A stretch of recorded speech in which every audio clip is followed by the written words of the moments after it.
first of all, I want to get started with the festival because I'm excited. It's not that far away now. Now, so yes, tell us about the festival because I'm getting hyped about it. Yes, sir. We have just over 30 days until the festival, which is going to be held on Saturday, September the 10th. That's the Frederick Douglass Marcus Garvey Academy Festival. Saturday, September the 10th at 601 East 17th Street in Wilmington, Delaware. And the festival will be from 10 a.m.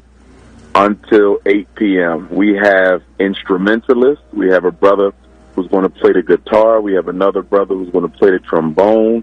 We have a youth drill team that's going to drill on their drums and do what they do. We have a brother coming from Chicago who has the best Michael Jackson impersonation I have ever seen. He looks just like him. He dances just like him. And he's going to be doing an entire medley of Michael Jackson's hits. So if you never had a chance to see Michael Jackson in the flesh, you can see the best rendition of the King of Pop.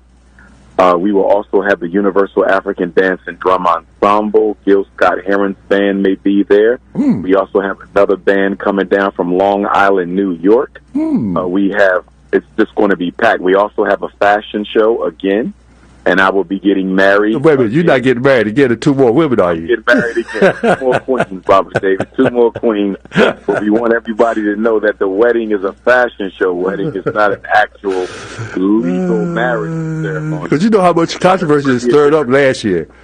Yes, sir. Yes, sir. The fashion show is going to start at 6 p.m. And the acts are going to begin at 12 noon.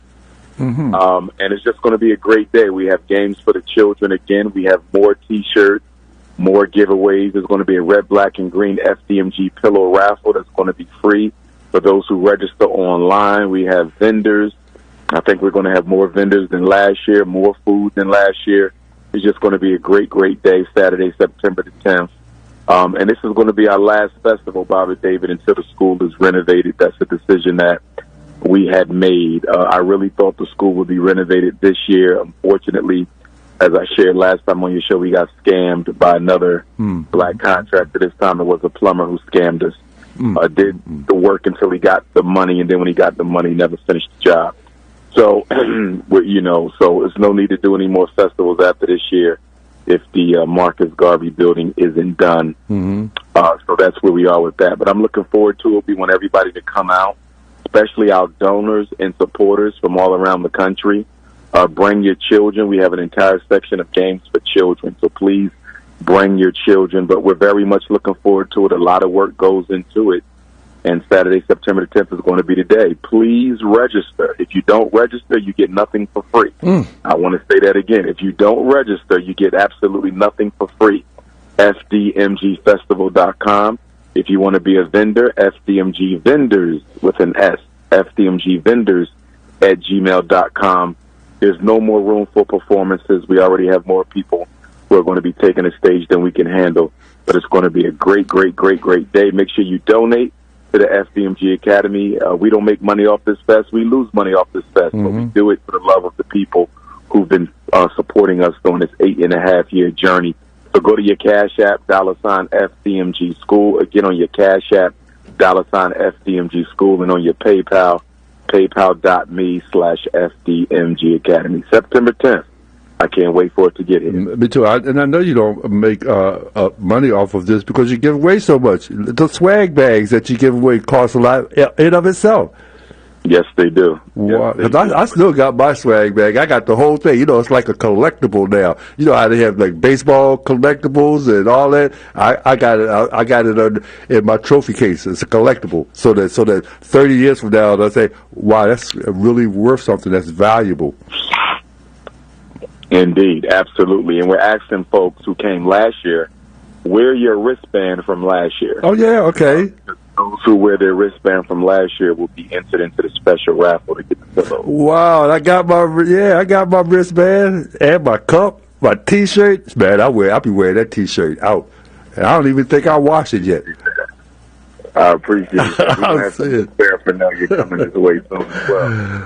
Matter of fact, my barber, his name is Ryan. He asked me about what's going on, and I was telling him that, that you were being gypped with your contractors, and that you were trying to find some legitimate, worthy contractors, and that had been part of the problem.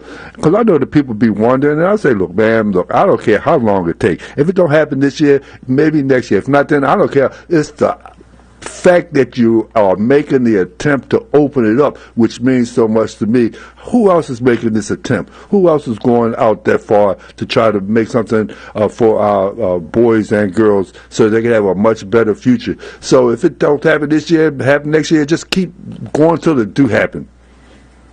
Absolutely. We got to keep going. And it's amazing, Bob and David, when you look at the detractor community, not to give them too much attention, but they're constantly asking for updates for the school as if this is the only institution we are in need of.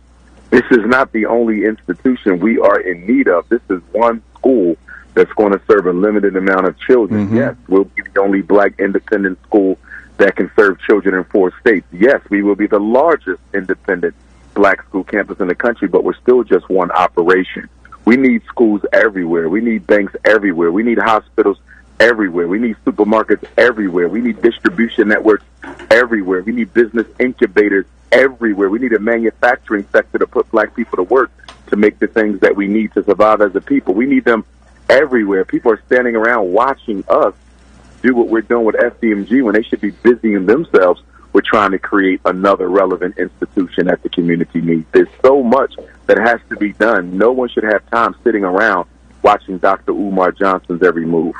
Well, I'm thinking that, once the school opens up, it'll be such a role model that other people will, follow up on. Maybe you could just open it up in different states, in different cities. Once you have the blueprint, just move it around, because it certainly is needed. We definitely plan to franchise it. We definitely plan to franchise it, Bob and David. Actually, I'm in Newark, New Jersey right now. I was in Brooklyn today filming for my shockumentary, America's Psychoacademic War Against Black Boys. And, of course, yesterday I was at Malcolm X Park at 52nd and Pine at the 17th Annual African Independence Day celebration there. But we were interviewing parents in Brooklyn today, and I'm going to interview parents in Newark, New Jersey tomorrow. This is actually our 3rd day of interviewing parents in Newark. That's how great the response has been here. We also need black men, Bob and David. I haven't got enough black men to tell the story of what they went through when they were in school. You might be 35 years old now, but you might have been miseducated. You might have been put in special ed unnecessarily. You might be 25 years old now, but you might have been diagnosed with ADHD. You might have been kicked out of school. So we need more black men to step up. We're not getting enough black men to step up and tell their story. If anybody's interested, please text your name and your city to my phone. And even people listening around the country, Bob and David, who have a testimonial and they're willing to be interviewed, text my phone no matter where you live, because the way the documentary is going to proceed is every year we hope to do a different volume of the documentary, Bob and David, so it will be a series. So this is series number 1, Mid-Atlantic, Maryland, Delaware, District of Columbia, Pennsylvania, New York, and New Jersey. Volume 2 will be Michigan, Indiana, Illinois, and Minneapolis, as well as Wisconsin. So we're going to do volumes, Bob and David, until we've covered the entire country. So if we're doing 5 or 6 states per volume, it's going to take us about 9 or 10 episodes of the documentary to complete the entire country. So this is a mission and a movement, and we need people to step up and tell their stories. I'm a little disappointed because some people have pulled out. People get scared at the last minute. Why? Yeah, people get scared. I've had parents pull out. They're afraid they might treat my child different. If they found out I was on this documentary, I might get in trouble at my job. If I found out I was on this documentary. The thing is, Bob and David, and not to say that some of those complaints are not valid, because I did have some teachers who said, hey, Doc, I'm close to retirement. I got to watch it right now. Okay, understandable. We can put you in the next shockumentary volume. But the thing is, Bob and David, black people have to stop coming up with exceptions for their participation in the struggle. This is why we can't get nowhere. Everybody has an exception. We say we for liberation. We say we for freedom. We say we for justice. And then when it's time to move out and do something that's going to go a long ways towards guaranteeing that better education for our children, something that's going to guarantee less discrimination against our babies, less abuse in the schools. We say, well, you know, I might get in trouble here, I might get in trouble there, I can't do this, I can't do that.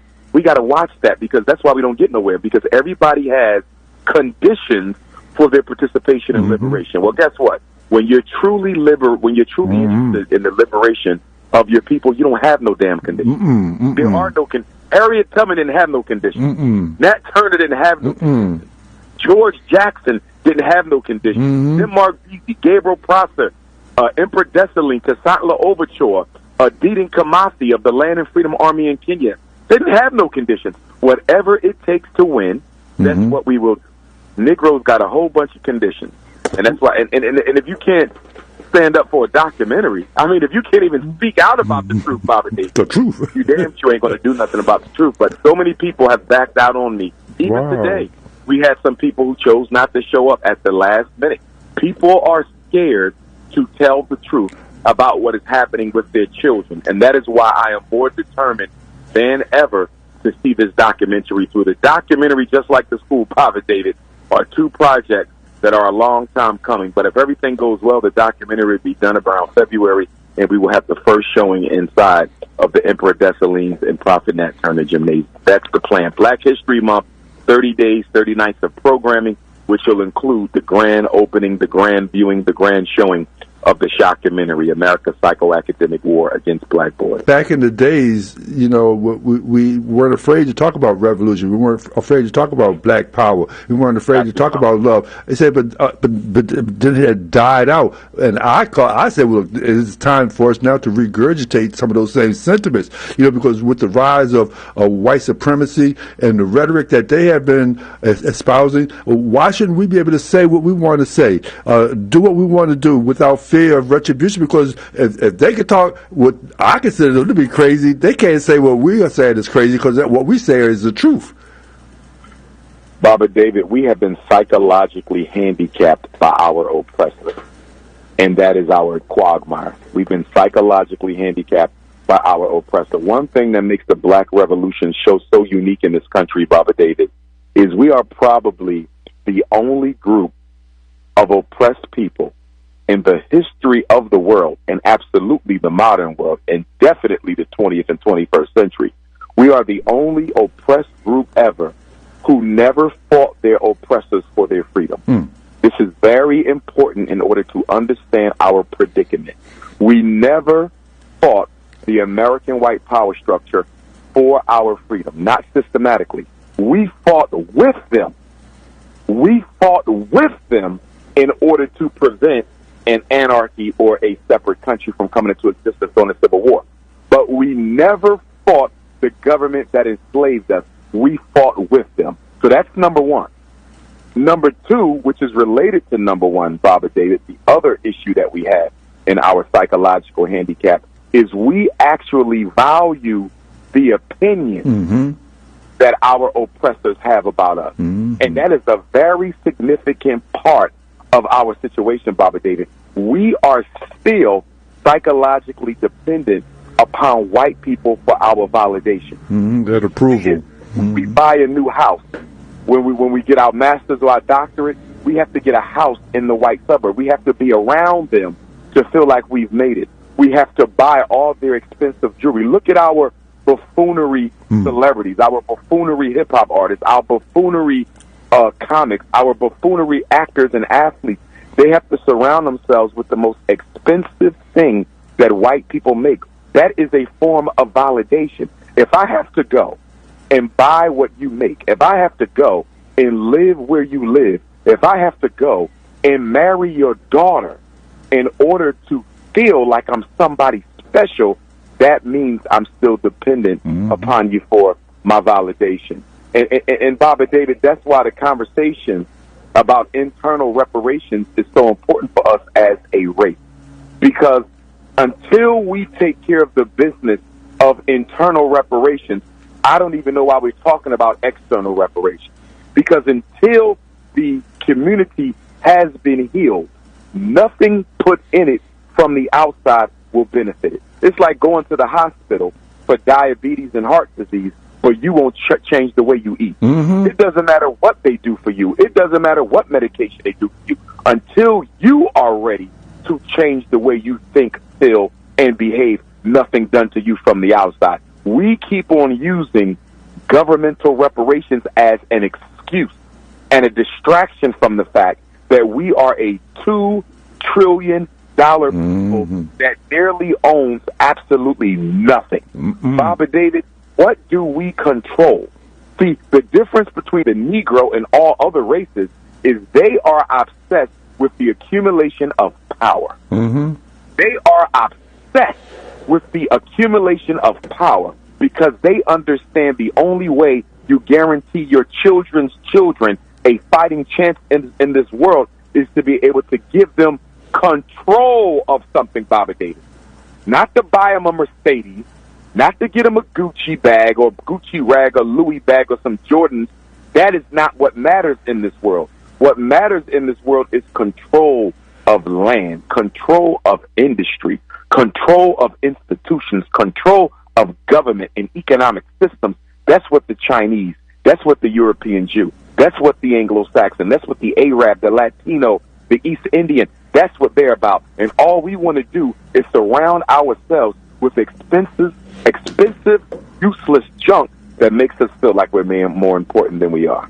That's true. David had, I think, 2 Chainz had a show on TV called Expensive Is, Most Expensive Is. They would go around trying to find the most expensive stuff that they could find, and it would encourage, like those young black people with money to go out and